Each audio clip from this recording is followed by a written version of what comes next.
You're listening to the SKYLIT Books podcast. We're an independent, general interest bookstore putting great reads in the hands of people in the Los Feliz neighborhood of Los Angeles.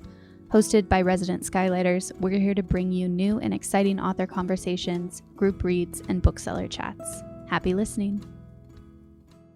Hello, lovely listeners, and welcome to SKYLIT. This is the SKYLIT Books podcast, and I'm your host, Hallie. Today, we're welcoming Namrata Poddar to read from their new novel, Borderless. Before I introduce them, I just want to remind you that SKYLIT Books offers curbside pickup and online ordering on our website, www.skylitbooks.com. Namrata Poddar writes fiction and nonfiction, serves as interviews editor for Kowaleski, and teaches literature as well as creative writing at UCLA. Her work has appeared in several publications, including Poets and Writers, Literary Hub, Long Reads, The Kenyan Review, Electric Literature, Catapult, and The Best Asian Short Stories. Her debut novel, Borderless, is out now. She holds a PhD in French literature from the University of Pennsylvania, an MFA in fiction from Bennington College, and a Mellon postdoctoral fellowship in transnational cultures from UCLA. Welcome, Namrata. I'm so happy to have you. Thank you, Hallie. Thank you for having me. It's SKYLIT, as we were talking. It's such an LA institution. I'm really honored to be here. Yeah, we're honored to have you. I would love, before we get started with our conversation, I'd love to hear you read from Borderless. Sure. So I will just start with maybe a couple of excerpts. As you know, the novel is very polyphonic. It has multiple perspectives weaved into it. So I might read you two excerpts from two different perspectives.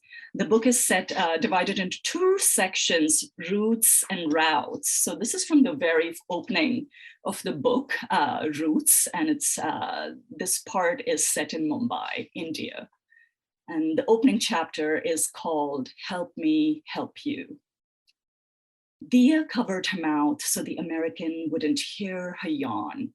Last hour of answering calls before hitting home, switching shifts with Ma to take care of Papa, prepping for college finals, and returning to work the following night.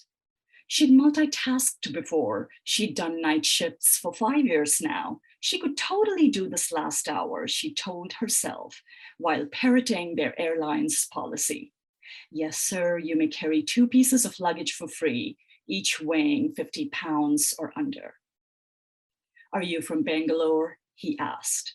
One of those drunk customers again, smitten with exotic women. And Chaya, her supervisor at VoiceZone call center, was keeping a strict watch on her performance. 1 week left in May, and Dia had already exhausted her monthly limit of fatal errors over calls. With a toddler and an infant at home, Chaya could relate to her sleep deprivation. A stone for advanced workouts she usually did before reporting to work. She looked at the clock on the computer screen ahead. Your voice is so sweet. Thank you, sir. Have I answered all your travel questions? It had been 13 minutes with the drunkard, 3 minutes past the ideal query resolution time. If the screen timer reached 15 minutes, she'd get another fatal error on her monthly performance and would have to say goodbye to the promotion offer in Manila, her game plan out of Mumbai's survival rut and into the American dream with Aziz. She stretched an arm sideward, rotated her wrist, and curled her middle finger into a Kathak mudra, while others pointed to Aziz, sitting in the cubicle across from her. The hand gestures from her training in dance worked as a code between them when they answered calls. Between their chairs, steel gray carpeting divided rows of gray cubicles on each side of the room, reminders of American professionalism and productivity. Above them, a freshly painted ceiling, as if its golden yellow could infuse life into the drone of buzzing telephones, the sea of hunched backs, and the second-by-second monitored performance of a third world sucking up to the first. Aziz swiveled his chair to Adia and lip-synced. Everything okay? Are you wearing a sari? The customer asked. No, sir, Dia jutted her tongue out and raised a thumb toward her mouth. Aziz peeked through Chaya's door, close to his side of the room. He'd figured how to tell if Chaya was in. Between the door and the wall, there was a crack through which he could spot the metal knob when the door was locked. What are you wearing then? Aziz nodded toward the office's back exit. Chaya was out for a shanti break, snacking on marijuana cookies sold illegally at the Panwala's stall across from the office's building. Voice zones open secret to surviving the night shifts, the sleep deprivation, the social isolation, the cameras, the clocks, the Americans. I'll stop with the first excerpt right here. And since we have time, can I ask you how much more time we have? For the reading? Another excerpt would be great. Yeah. Okay, great. Anytime. So I will read you the second excerpt, which is from the second section of the book that's called Routes. And this is based in Los Angeles. I thought it was pertinent since we're talking at SKYLIT. And also the book is, among many things, about female friendships. So this is from the perspective of Dia's best friend, Noor. And this chapter is called Firam. We were all hanging at Feth in Beverly Hills, trying to have a cordial time. I was sitting next to my husband, Vishal, his shoulder grazing mine. Pinky and her husband, TJ, Vish's closest friends since childhood, were seated across from us. They never held hands in public, and those days, neither did we. The queen's a complex character, but she's not relatable, Vish said, raising a finger. A ruthless father, an oblivious husband, and now a bratty son. Of course she's relatable. TJ had gotten louder after 2 dirty martinis. Look at the king's hand, Mr. Do-gooder and all that, so boring.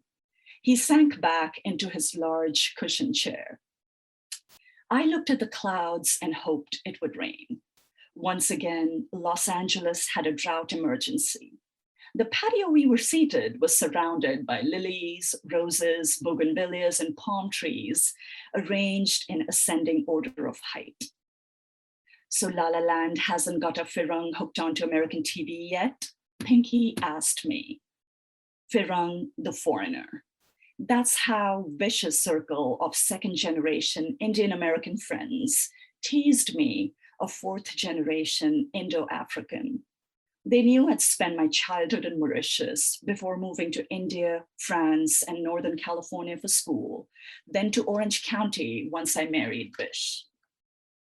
La La Land keeps trying, I pointed at Vish. Like Pinky and TJ, Vish was raised in Greater LA. They were all Game of Thrones fans. They enjoyed chai tea latte too. Truth was, I'd never been into television. And with pregnancy then, the baby was making it harder for me to sit for longer stretches, so I moved as much as possible in my free time. When I wasn't on my computer web designing for clients, I pruned the bonsai in our patio, took a walk in our neighborhood's park, or cooked fresh food to music. Nothing beats a long day like lamb biryani over an old casilla, I said, wondering if Pinky got it. A Sega band from our island. Close to reggae, I explained as usual my culture to Americans and caressed my swollen belly. TJ coughed and tapped his chest. TJ's into hip hop, Pinky said. I took a sip from my virgin mojito. A month before our double date, Vish and I had a baby shower in Long Beach. Pinky and TJ couldn't make it to the party as they were in Hawaii celebrating his dad's 70th birthday. So TJ insisted on making up for it by taking the 2 of us out upon the return. The dinner at Feth was our 5th outing with Pinky and TJ, and knowing my husband, we had to get along. Vish, TJ, and Pinky grew up together after their parents migrated from rural India to Southern California to start a small business, a 7-Eleven, an Indian grocery store, or a mom and pop motel. They might not share blood ties, but to Vish, they were family. My family means everything to me. He recycled his signature line when I chose to skip TJ's birthday in my first trimester to keep an appointment with a prenatal chiropractor. The baby was sitting on a nerve that gave me sciatic pain, and I used it as an excuse, no longer bothering to tell Vish why I didn't care to go to the party. We'd been through it a few times already. I'd confess the truth to him, and we'd enter a tired game of offense and defense, him accusing me of hypersensitivity toward his American family, me accusing him of insensitivity toward his African wife, both of us favoring one part of our hyphenated identity to prove a point. And just like that, a relationship of overall harmony. You could say we were your average couple. We loved each other and we had our share of unresolved issues, would turn into a war featuring an us versus them.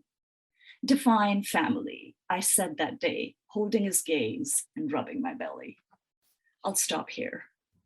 Thank you. That was clapping. That was so wonderful. It's completely mesmerizing to hear you read.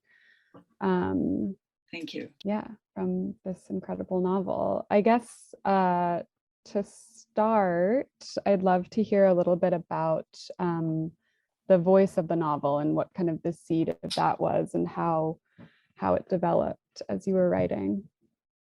Yeah, thank you for asking a question about voice, because I'm certainly a very oral reader and writer. And I say that because so much of creative writing in mainstream American workshops is about showing, not telling, or show, don't tell, and a certain visual aesthetic toward storytelling. And I'm much more oral like that. Most of the characters came as different voices to me. There was not a single dominant narrative voice, and still isn't, that dominates the novel, even if in many ways one can see the opening character, the Mithil, as the protagonist. Mm-hmm. So many of the chapters just came as different voices when I started writing, and from vignettes they developed into short fiction or short stories, and then they developed into sort of a collection of connected short fiction or stories, and eventually a novel. Oh, wow. Okay. That's interesting. I also, just thinking of Dia, I immediately thought about the other kind of like classic Western writing workshop thing that people say, which is give your characters a job. And I think it's so wonderful that she works at a call center. And I was curious about how you see that as fitting in with kind of the larger themes of the novel. Yeah.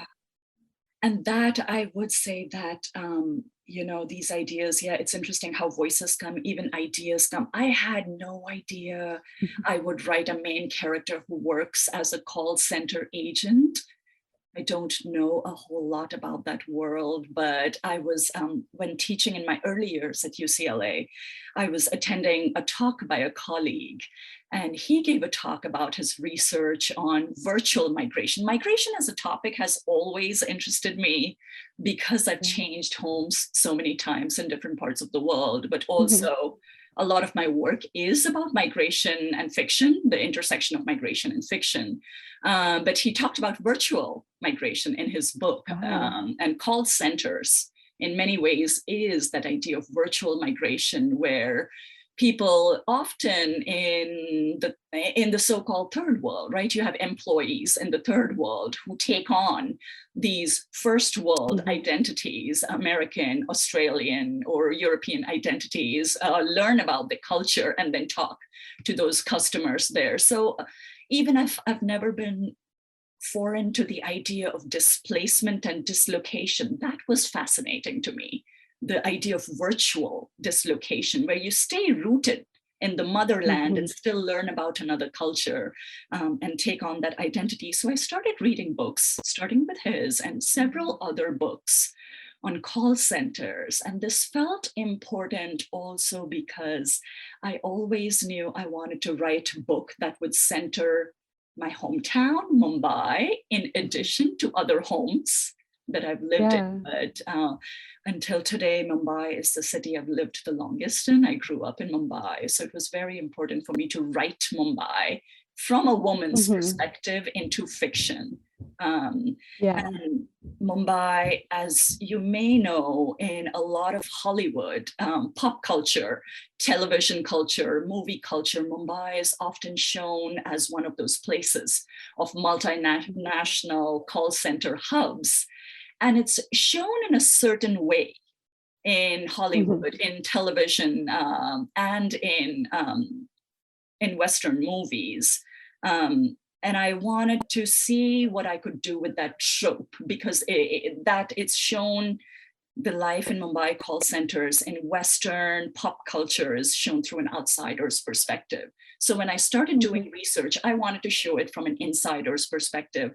And of course, I'm no insider to this culture. So it meant that I did a lot of reading on this world, but I did grow up in the city, so I do know the aspirations of and certain youth culture in the city. So I try to import that.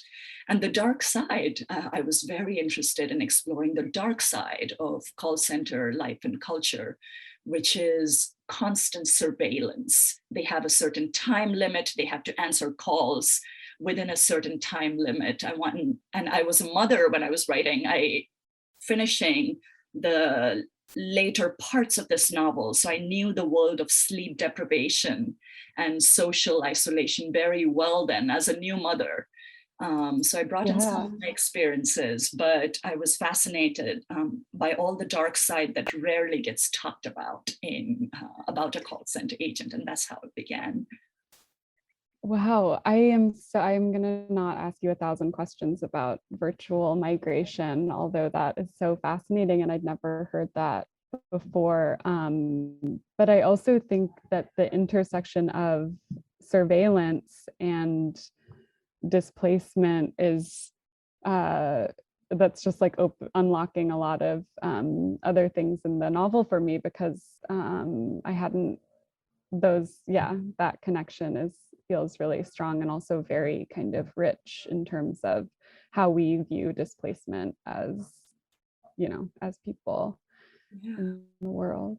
Okay. And I think, if I may just add real quick here, that when I think of call centers as well, but I'm also thinking like readers, I agree with you that we now think of displacement in different ways. It's not just geographical, but you and I, and so many of us of our generation, we spend so much time on social media that I feel like that, the way it's connecting worlds, and that creates a different kind of a virtual migration. So I felt like this was, it might be a world familiar to many people. And perhaps, I don't know, is there a relationship between what people consider globalization and virtual migration? How are those two things connected, or are they?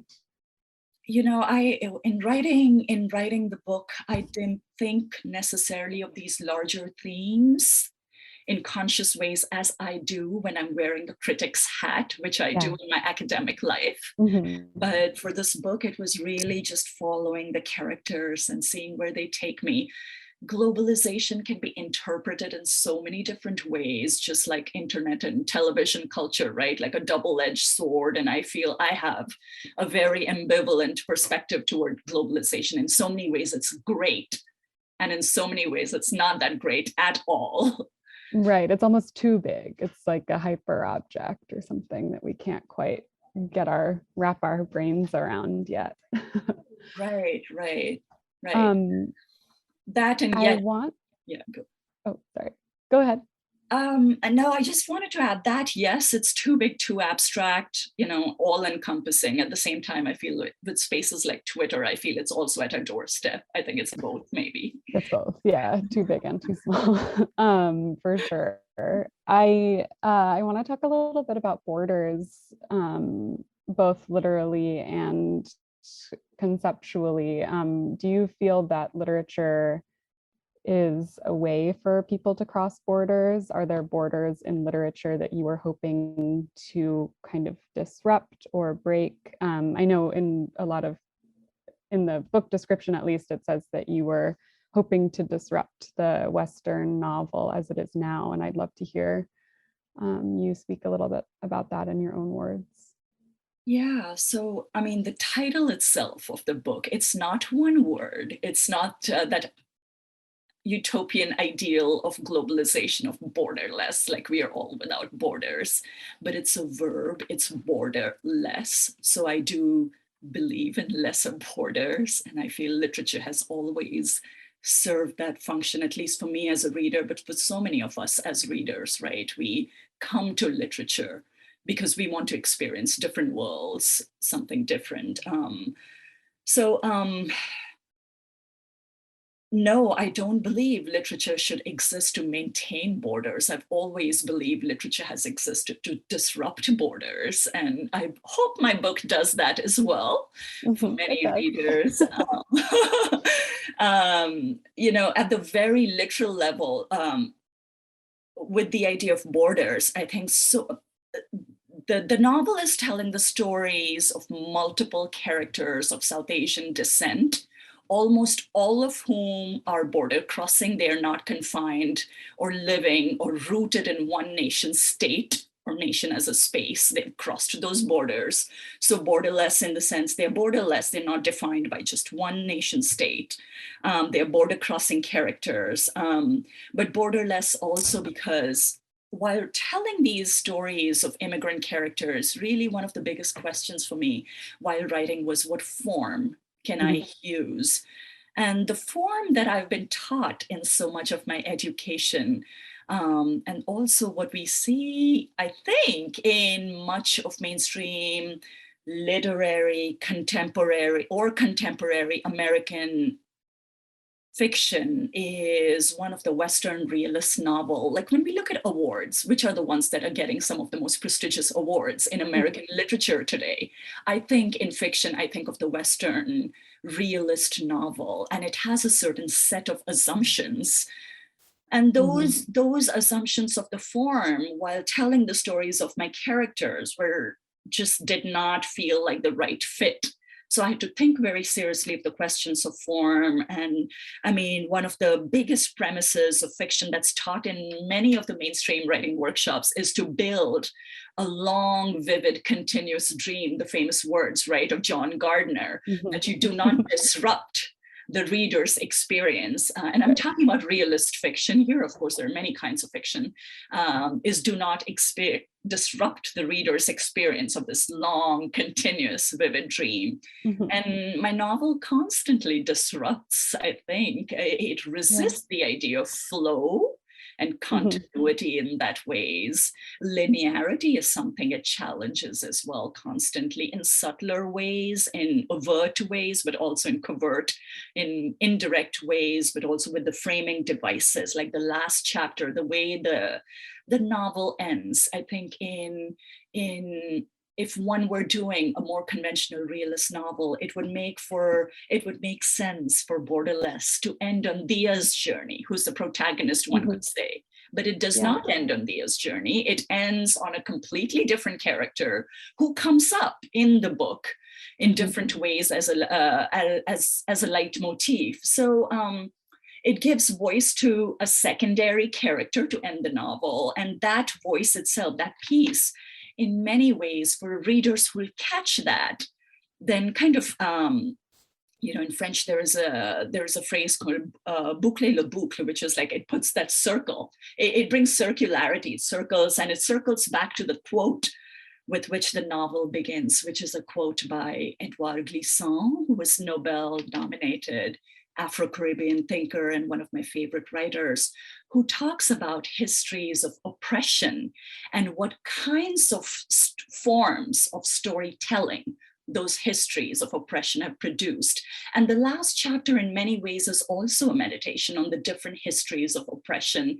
And it's sort of ending with also talking directly in the last chapter when the goddess speaks, the goddess in Hindu mythology, Shakti, who speaks, she's also in certain parts of the chapter talking very directly to the Western literary establishment and sort of challenging those ideas. So those are just a few ways I'm sharing here on how the book disrupts borders of what may be considered as good storytelling in the literary establishment, but there are so many other instances within the book that I hope the readers will catch as well. Yeah. Speaking of the readers, who is your ideal reader for this book, and what do you hope that they take away from it? Well, as writers, we always hope that our readers will be those who will sort of cross borders and come to our stories from different parts of the world. That's sort of one of the driving impulses to write, is to connect, to create that invisible connection with readers in different parts of the world. So, I mean, there is this general ideal readership that we all aspire to. But I would say I've always seen my readership as some sort of concentric circles, right? There's this outer circle where we really want to reach to as broad a readership as possible. And those are some of the most heartening moments when someone in a completely different part of the world reaches out and says, hey, I got this, I loved it. And like, whoa, But for the innermost circle of readership, I would say my innermost circle of readership, firstly, was women, two, I think, women of South Asian descent and immigrant women who've crossed borders. Yeah. Would you like to talk a little bit about kind of your publication journey for this novel? I know you mentioned it didn't start out as a novel.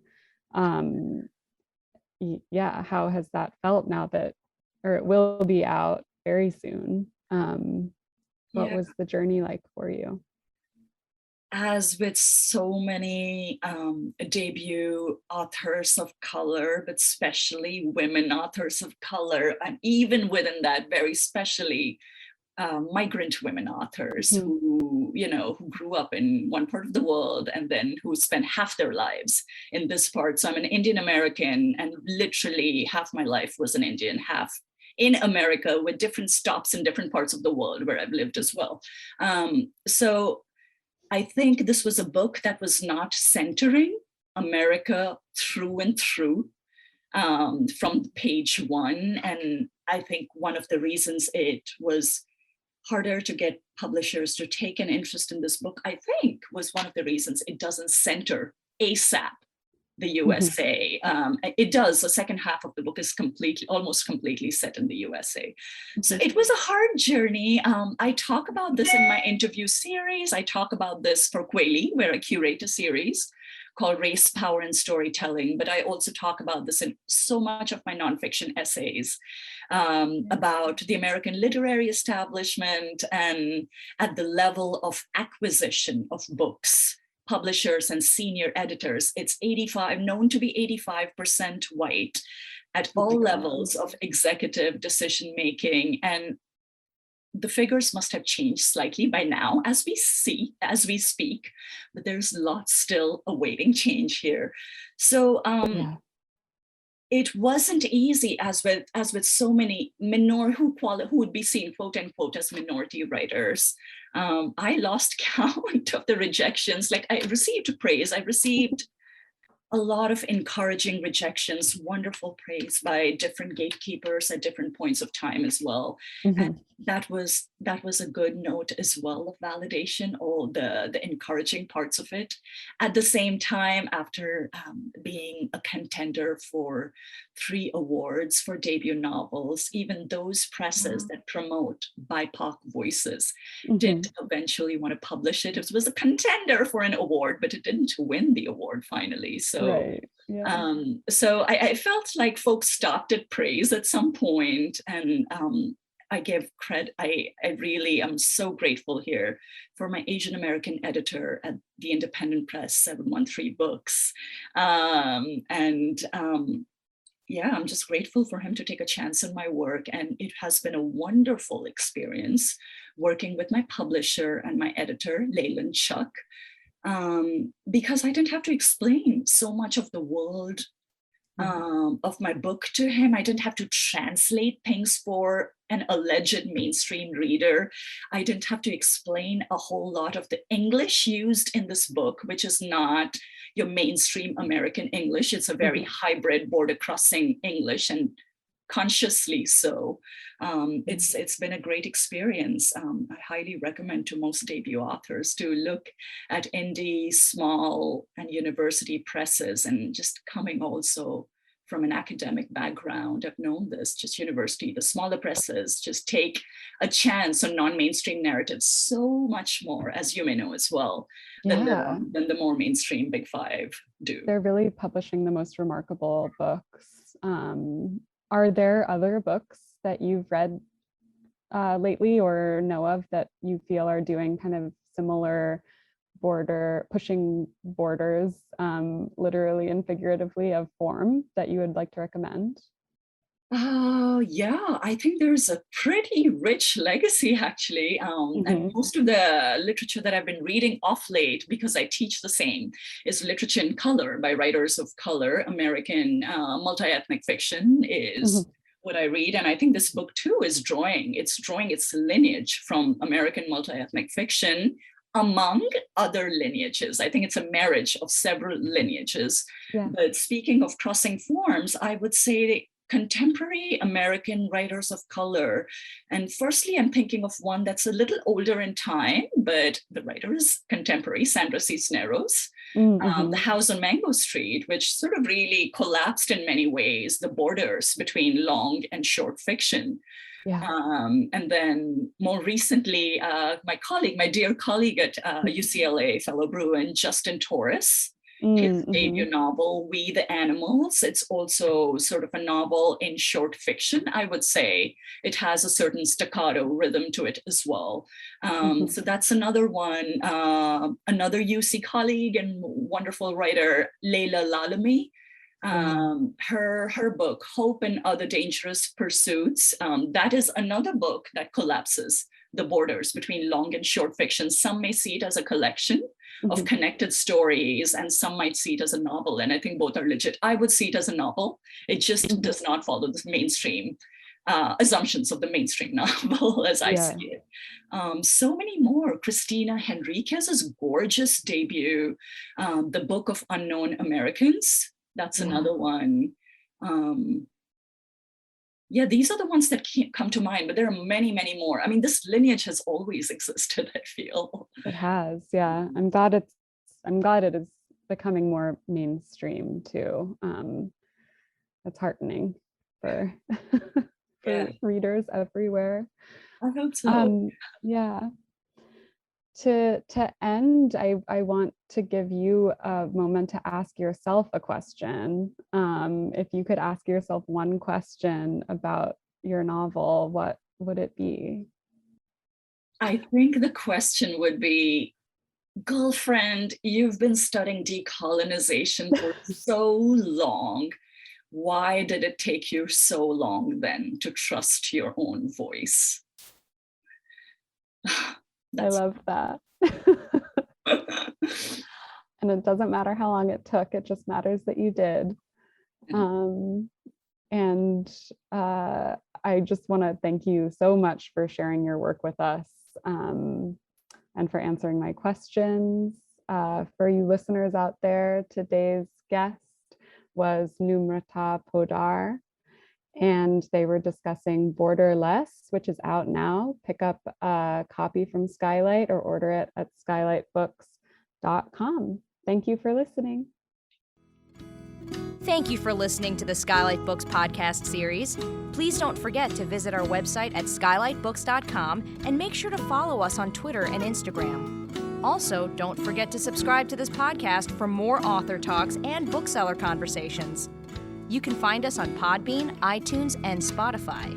Stay safe and healthy, and we hope to see you back in our store soon.